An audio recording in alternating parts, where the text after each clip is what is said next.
Welcome to I T cook. So ഇന്ന് നമ്മൾ ഉണ്ടാക്കാൻ പോകുന്നത് മലയാളികളുടെ വികാരമായ നല്ല നാടൻ ബീഫ് ഒലത്താണ്. സോ ഞാൻ അതിലേക്കായി 2 സവാള നൈസായിട്ട് കട്ട് ചെയ്തെടുക്കുന്നുണ്ട്, ഒരു 12 ചെറിയുള്ളി എടുക്കുന്നുണ്ട്, 12 വെളുത്തുള്ളി എടുക്കുന്നുണ്ട്, ഒരു 4 പച്ചമുളക് എടുക്കുന്നുണ്ട്, കൂടാതെ കുറച്ച് തിന്നായിട്ട് അരിഞ്ഞ തേങ്ങാക്കൊത്ത് എടുക്കുന്നുണ്ട്. 1 കിലോ ബോൺലെസ് ബീഫാണ് ഞാൻ ഇവിടേക്ക് എടുക്കുന്നത്. കുക്കറിലേക്ക് കഴുകി മാറ്റി വെച്ച 1 കിലോ ബീഫ് ചേർത്ത് കൊടുക്കുന്നുണ്ട്. കുട്ടൻ ബീഫാണ് ഞാൻ എടുക്കുന്നത്. അതിനുശേഷം സവാള ഞാൻ ഇതിലോട്ട് കട്ട് ചെയ്തത് പകുതി ചേർത്ത് കൊടുക്കുന്നുണ്ട്. വീഡിയോയുടെ അവസാനം വരെ കാണും, ബാക്കി ഒരു ടെക്നിക്കാണ്, ലാസ്റ്റ് മാറ്റി വയ്ക്കുന്നുണ്ട്. കുറച്ച് ചെറിയുള്ളി ചേർത്ത് കൊടുക്കുന്നുണ്ട്, അത് ഞാൻ പകുതി പോർഷനാണ് ചേർത്ത് കൊടുക്കുന്നത്. കൂടാതെ പച്ചമുളകും ചേർത്ത് കൊടുക്കുന്നുണ്ട്, കുറച്ച് വെളുത്തുള്ളിയും ചേർത്ത് കൊടുക്കുന്നുണ്ട്, ബാക്കിയെല്ലാം ഞാൻ മാറ്റി വയ്ക്കുന്നുണ്ട്. ഇതിലോട്ട് പകുതി മാത്രം ചേർത്ത് കൊടുക്കാൻ മതി. ഇനി പൊടികൾ ആഡ് ചെയ്ത് കൊടുക്കാം. 1.5 ടീസ്പൂൺ മുളക് പൊടി ആഡ് ചെയ്ത് കൊടുക്കുന്നുണ്ട്, 1 ടീസ്പൂൺ ഗരം മസാല ആഡ് ചെയ്ത് കൊടുക്കുന്നുണ്ട്. ഗരം മസാലയൊക്കെ 1 ടീസ്പൂണിന്റെ ആവശ്യമുള്ളൂ. 1 ടീസ്പൂൺ മീറ്റ് മസാല ആഡ് ചെയ്ത് കൊടുക്കുന്നുണ്ട്. ഇനിയാണ് ടേസ്റ്റ് മേക്കർ, കുരുമുളക് പൊടി. അത് നിങ്ങളുടെ ആവശ്യത്തിനനുസരിച്ച് ചേർത്ത് കൊടുക്കാവുന്നതാണ്. ഇനി ഞാൻ ഇതിലോട്ട് ഉപ്പ് ആഡ് ചെയ്ത് കൊടുക്കുന്നുണ്ട്. 1.5 ടീസ്പൂൺ ഉപ്പാണ് 1 കിലോ ബീഫിന് വേണ്ടി ഞാൻ ചേർക്കുന്നത്. ഉപ്പിന്റെ അളവ് കുറച്ച് ഉപയോഗിക്കുന്നത് കുറച്ച് കുറയ്ക്കാവുന്നതാണ്. സോ അടുത്തത് ഞാൻ നന്നായി മിക്സ് ചെയ്ത് ഇത് മാറ്റി വെക്കുന്നുണ്ട്. ഞാനൊരു അല്പം പോലും വെള്ളം ചേർക്കുന്നില്ല, നമുക്കിത് വെള്ളമില്ലാതെ വറ്റിച്ചെടുക്കാനാണ്. സോ കുക്കറിലോട്ട് അടച്ചു വെച്ച് ഞാനിത് ഒരു 5 വിസില് ഹൈ ഫ്ലെയിമിലും ഒരു 5 വിസില് ലോ ഫ്ലെയിമിലുമാണ് കുക്ക് ചെയ്തെടുക്കുന്നത്. കാരണം അങ്ങനെ കുക്ക് ചെയ്തെടുക്കുമ്പോൾ ബീഫ് നല്ല ടെൻഡർ ആൻഡ് സോഫ്റ്റ് ആയിട്ട് വരും. കാരണം സ്ലോ ഫ്ലെയിമിലാണ് എപ്പോഴും ബീഫ് നന്നായിട്ട് വെന്ത് കിട്ടുന്നത്. അപ്പൊ നമ്മുടെ ബീഫ് നന്നായിട്ട് വെന്ത് വന്നിട്ടുണ്ട്. കുറച്ച് വെള്ളമൊക്കെ ഇതിന്ന് ബീഫ് സ്റ്റോക്കിൽ നിന്ന് ഇറങ്ങിയിട്ടുണ്ട്, അതുകൊണ്ടാണ് ഞാൻ വെള്ളം ചേർത്ത് കൊടുക്കേണ്ടതെന്ന് പറഞ്ഞത്. ഇനിയും ഞാൻ ഇതിലോട്ട് ഒരു ഉരുളി വെച്ച് ഒരു 2 ടേബിൾ സ്പൂൺ വെളിച്ചെണ്ണ ഒഴിച്ചു കൊടുക്കുന്നുണ്ട്. അതിലോട്ട് ഞാൻ ഈ വെളുത്തുള്ളി വറുത്ത് കോരി മാറ്റി വെക്കുന്നുണ്ട്. ഇത് വറുത്ത് കോരി മാറ്റി വെക്കുന്നതാണ്, ഇതിപ്പോ എടുക്കുന്നില്ല. ഇതെല്ലാം ഒരു പൊടിക്കൈകളാണ്, ഇത് ലാസ്റ്റിലേക്ക് മാറ്റി വെക്കും. ഇപ്പൊ വറുത്ത് വെച്ച വെളുത്തുള്ളി മാറ്റി വെച്ചതിന് ശേഷം ഇതിലോട്ട് ഞാൻ ബാക്കി അരിഞ്ഞു വെച്ചിരുന്ന ചെറിയുള്ളിയും പച്ചമുളകും ചേർത്ത് കൊടുക്കുന്നുണ്ട്. ഒപ്പം തന്നെ നൈസായി അരിഞ്ഞു വെച്ച നമ്മൾ തേങ്ങാക്കൊത്ത് മുഴുവനായി ചേർത്ത് കൊടുക്കുന്നുണ്ട്.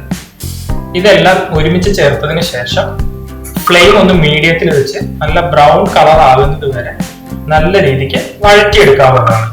ഇത് വഴറ്റിയെടുത്തതിന് ശേഷം ഞാൻ അതിലോട്ട് ബീഫ് ചേർത്ത് കൊടുക്കുന്നുണ്ട്. ആ ബീഫിലെ സ്റ്റോക്കോടെ തന്നെയാണ് ഞാൻ ചേർത്ത് കൊടുക്കുന്നത്. ബീഫൊക്കെ നല്ല രീതിക്ക് വെന്ത് വന്നിട്ടുണ്ട്, നല്ല സോഫ്റ്റ് ആയിട്ട് വെന്ത് വന്നിട്ടുണ്ട്. സോ എല്ലാ ബീഫും ഇതിലോട്ട് ചേർത്ത് കൊടുത്തതിന് ശേഷം ഞാനിത് നല്ല രീതിക്ക് മിക്സ് ചെയ്ത് കൊടുക്കുന്നുണ്ട്. ഈ സവാളയും ബീഫും തേങ്ങാക്കൊത്തും എല്ലാം ഒരുമിച്ച് പിടിക്കുന്ന രീതിയിൽ നല്ലവണ്ണം വേവിച്ച് ഒരു ഹൈ ഫ്ലെയിമിലിട്ട് വെള്ളം വറ്റിച്ചെടുക്കണം. അതിനുശേഷം ഞാൻ അടച്ചു വെച്ച് ഒരു 20 മിനിറ്റ് കുക്ക് ചെയ്തെടുക്കുന്നുണ്ട്. ഈ 20 മിനിറ്റ് എന്നുള്ളത് സ്ലോ ഫ്ലെയിമിലാണ് കുക്ക് ചെയ്യുന്നത്, നിങ്ങൾക്ക് അതിന്റെ ടൈം കൂട്ടാവുന്നതാണ്. ഇത് വിറകടുപ്പിലൊക്കെ വെക്കുകയാണെങ്കിൽ ബീഫ് ശരിക്കും കറുത്ത് വരുന്നതാണ്. നല്ല ലോ ഫ്ലെയിമിൽ സമയം കൂട്ടി കുക്ക് ചെയ്യുമ്പോൾ അത്രത്തോളം ബീഫ് ടെൻഡറും സോഫ്റ്റ് വരും, നല്ല മുരിഞ്ഞു വരും. ഇതിലോട്ട് ഞാൻ പെപ്പർ ആഡ് ചെയ്ത് കൊടുക്കുന്നുണ്ട്. ഒരു 2 ടീസ്പൂൺ പെപ്പർ ആഡ് ചെയ്ത് കൊടുക്കുന്നുണ്ട്. അടുത്തത് നമ്മൾ ഇതിലോട്ട് ഒരു മാജിക് ഇൻഗ്രീഡിയന്റ് ആഡ് ചെയ്യാൻ പോവുകയാണ്. അതാണ് നമ്മൾ പട്ട, ഗ്രാമ്പു, ഏലക്ക, ജീരകം ഇതെല്ലാം കൂടെ പാനിൽ ചൂടാക്കി വറുത്ത് പൊടിച്ചു വെച്ച പൊടിയാണ്. അത് ഇതിലോട്ട് മുകളിലോട്ട് ആഡ് ചെയ്ത് കൊടുക്കുന്നുണ്ട്. അങ്ങനെ നമ്മുടെ ബീഫ് ഒലത്തിന്റെ അവസാന ഘട്ടം എത്തിയിരിക്കുകയാണ്. ഈ പൊടിയെല്ലാം ചേർത്ത് നന്നായിട്ട് മിക്സ് ചെയ്ത് കൊടുത്തതിന് ശേഷം ഞാൻ അതിലോട്ട് ഗാർണിഷ് ചെയ്യാനായിട്ട് മല്ലിയില ഇട്ട് കൊടുക്കുന്നുണ്ട്. മല്ലിയില ഇട്ട് ഒന്ന് നന്നായിട്ട് ഇളക്കി കൊടുത്തു കഴിഞ്ഞാൽ മല്ലിയിലയുടെ ഫ്ലേവർ എല്ലാം നല്ല ബീഫിലോട്ട് നന്നായിട്ട് പിടിക്കണം. ഈ മല്ലിയില കൂടി ചേർത്ത് കഴിഞ്ഞപ്പോൾ ഈ മല്ലിയിലയും നല്ല പെപ്പറും നമ്മുടെ മാജിക് ഇൻഗ്രീഡിയന്റും ബീഫും ഇതെല്ലാം കൂടി മിക്സ് ആയിട്ട് നല്ലൊരു മണം, നല്ല മൊരിഞ്ഞ ബീഫിന്റെ മണം അടുക്കള മൊത്തം പരന്നിട്ടുണ്ട്. അങ്ങനെ നമ്മുടെ ബീഫിന്റെ അവസാന ഘട്ടത്തിലോട്ട് നമ്മൾ എത്തിയിരിക്കുകയാണ്. ലാസ്റ്റ് പണിയായിട്ട് നമ്മൾ ഒരു പാനിലോട്ട് കുറച്ച് വെളിച്ചെണ്ണ എടുത്ത് അതിലോട്ട് നല്ല വറ്റൽമുളക്, നല്ല കാഞ്ഞ വറ്റൽമുളക് എടുത്ത് അതിലോട്ട് ഇട്ട് കുറച്ച് കറിവേപ്പിലയും കൂടെ ആഡ് ചെയ്ത് കൊടുത്ത് നല്ല രീതിക്ക് ചൂടാക്കി, ഒന്ന് കരിഞ്ഞു പോകരുത്. ഇത് എപ്പോഴും ചൂടാക്കുന്ന സമയത്ത് കറിവേപ്പിലയും മുളകും കരിഞ്ഞു പോകാതെ സൂക്ഷിക്കണം.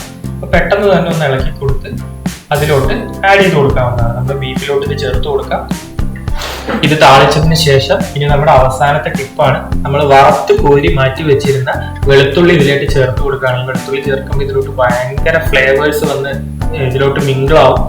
അങ്ങനെ നമ്മൾ ആദ്യം പകുതി മാറ്റി വെച്ച സവാള കൂടെ ഇതിൽ ആഡ് ചെയ്ത് ഗാർണിഷ് ചെയ്ത് കഴിഞ്ഞാൽ നമ്മുടെ നാടൻ ബീഫ് ഉലർത്ത് റെഡിയാണ്. ഭയങ്കര ഫ്ലേവർ ആണ്. ഇത് എല്ലാവരും ട്രൈ ചെയ്ത് നോക്കണം. സോ നിങ്ങളുടെ അഭിപ്രായങ്ങളും നിർദ്ദേശങ്ങളും അറിയിക്കും. കൂടാതെ തന്നെ എല്ലാവരും ഒന്ന് സബ്സ്ക്രൈബ് ചെയ്ത് ലൈക്ക് ചെയ്ത് വീഡിയോ ഒന്ന് മറ്റുള്ളവർക്ക് ഷെയർ ചെയ്ത് എല്ലാവരും ഒന്ന് സപ്പോർട്ട് ചെയ്യുക. സോ നെക്സ്റ്റ് വീഡിയോയിൽ കാണാം. എല്ലാവർക്കും ബൈ.